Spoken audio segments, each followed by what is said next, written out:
Assalamualaikum warahmatullahi wabarakatuh. Halo teman-teman semua. Kali ini saya akan menjawab pertanyaan yang ada di kolom komentar ya. Cukup bagus pertanyaannya. Langsung saja kita bacakan dari Adi Baganza. Mas, mohon pencerahannya. Mobilan receivernya terbakar, kenapa ya? Seharusnya putus sebelum ke recovery, pasti sekringnya putus. Mohon pencerahannya. Oke teman-teman ya. Jadi ini pertanyaan dari Adi Baganza ini cukup bagus.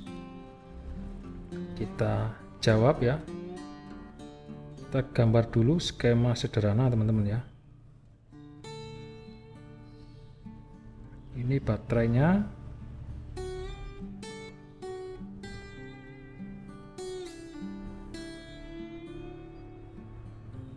Ini negatifnya di sini, positifnya di sini, teman-teman.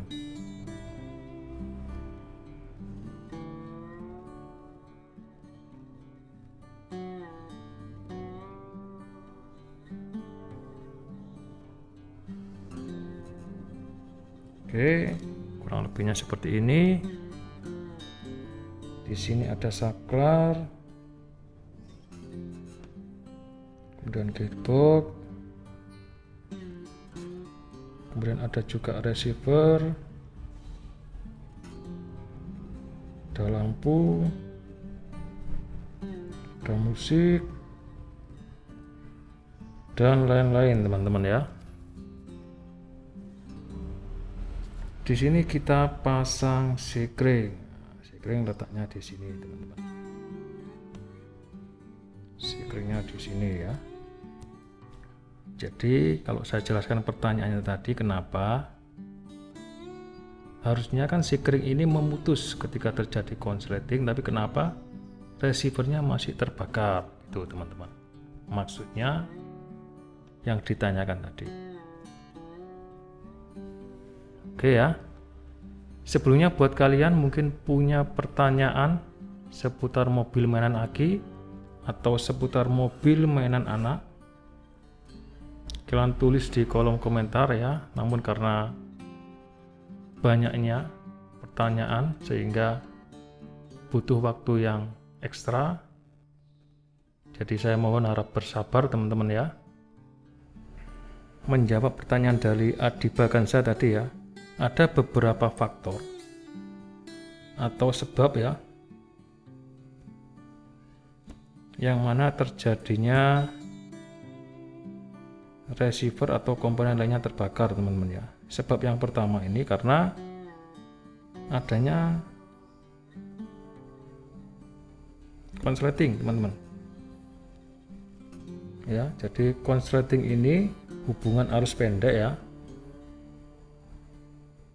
Jadi kalau saya gambarkan di skema ini, antara positif dan negatif ini bersentuhan teman-teman, tanpa ada beban. Misalkan ada beban lampu atau apa, di sini aman.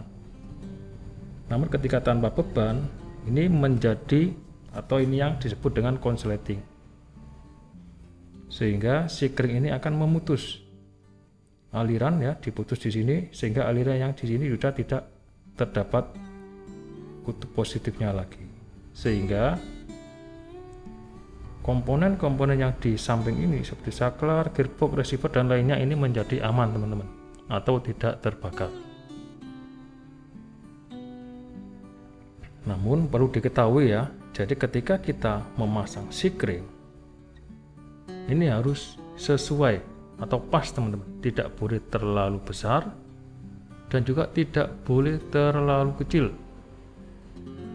Ya, yang dimaksud terlalu besar atau terlalu kecil di sini adalah ampernya ya. Jadi kalau ampernya terlalu besar, maka ketika terjadi konsleting di sini, dia tidak akan bisa memutus karena terlalu kuat, sehingga dia akan tetap, ini akan berakibat fatal di komponen-komponen yang ada di sini. Namun kalau terlalu kecil, maka mobil mainan aki atau mobil mainan anak akan sering merestart teman-teman ya. Jadi sekring ini harus pas ya, ada cara pengukurannya dan juga ada cara perhitungannya. supaya tidak terlalu besar ampernya dan juga terlalu kecil ya ampernya di sini teman-teman ya. Kemudian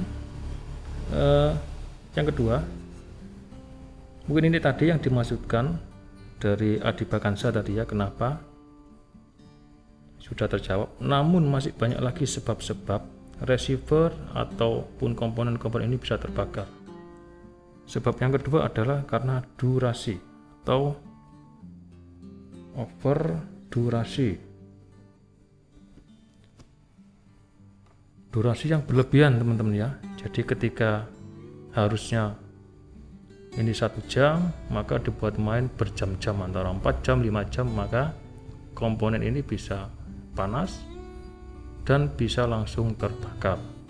Karena mobil mainan aki ini sistem pendinginnya ini hanya mengandalkan sirkulasi udara yang ada di sekitar teman-teman ya. Tidak ada sistem pendinginan seperti kipas ya, tidak ada teman-teman ya. Sehingga jadi sangat rawan sekali ketika kita menggunakan dengan waktu yang terlalu lama atau over durasi. Mungkin kalau 2 kali lipatnya ya mungkin masih aman ya. Ketika mobil ini 1 jam, kita pakai 2 jam ini masih aman. Namun beda halnya jika dipakai selama berjam-jam, 4 jam atau 5 jam, ini akan menyebabkan gearbox atau receivernya terbakar teman-teman. Kemudian sebab yang selanjutnya atau nomor 3 ini adalah over voltase teman-teman. Over voltase yang tadinya 6 volt, ini juga 6 volt, diberikan baterai 12 volt. Maka ini akan berakibat terbakar karena sikring tidak memandang voltase. Kita menggunakan 6 volt, 12 volt atau 24 volt tetap teman-teman ya. Cuman yang berbahaya yang di sini ini bisa terbakar kalau over voltase. Oke, kemudian yang keempat ini adalah umur. Setiap elektronik ya pasti ada jangka waktu pemakaian. Ada yang singkat, ada juga yang lama, tergantung dari hoki kita teman-teman ya ketika membeli. Ketika kita membeli hoki, maka alat-alat elektronik tersebut akan awet. Namun sebaliknya ketika kita tidak hoki, maka baru dipakai sebentar saja sudah rusak. Ini yang dinamakan umurnya. Kemudian sebab yang terakhir yaitu produk gagal teman-teman. Yang namanya buatan manusia ya, pasti ada kegagalan produk. Itulah ketika kita membeli sebaiknya kita berdoa sesuai keyakinan kita supaya kita mendapatkan komponen yang terbaik sehingga bisa awet ketika dipakai. Tuh teman-teman ya. Jadi menjawab pertanyaan tadi, banyak sekali sebab-sebabnya. Gak hanya karena nomor 1 ini aja teman-teman ya. Banyak sekali sebab-sebabnya. Oleh karena itu ya, saya jelaskan di sini supaya teman-teman bisa sama-sama belajar dengan saya. Oke. Demikian teman-teman yang bisa saya sampaikan. Kalau ada pertanyaan silakan tulis di kolom komentar. Kurang lebihnya mohon maaf. Wassalamualaikum warahmatullahi wabarakatuh.